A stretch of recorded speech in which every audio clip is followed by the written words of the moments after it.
দেখো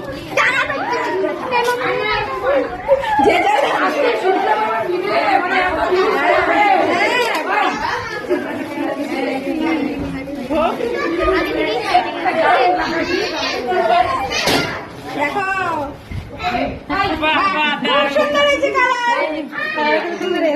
thank you all student and all staff. কারণ হলো আমি দেখ, আমি কোনোবারই আমার বার্থডে এভাবে সেলিব্রেট করি না, এই প্রথমবার আমি এভাবে সেলিব্রেট করলাম, বুঝলি? বলার নেই, আমার ভাষা নাই। আমি প্রত্যেকবারই বলি আমার মা আমার বার্থডে সেলিব্রেট করে, কেউ আমার বার্থডে জানতো না আজ পর্যন্ত। খালি আমার মা জানতো, আমার দিদি জানতো, আমার ভাবি জানতো।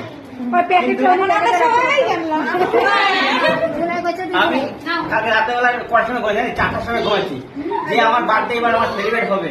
কোথায় দীর্ঘ এতদিন ধরে আমি কোনো বার্থডে এইভাবে করি নাই। বার্থডে করছি, বার্থডে করতে বাড়িতে পায়েস খায়া বা অন্যভাবে করছি, এইভাবে তো করি নাই। ছাত্ররা এত ভালোবাসা দিবে আমি আগে জানতাম।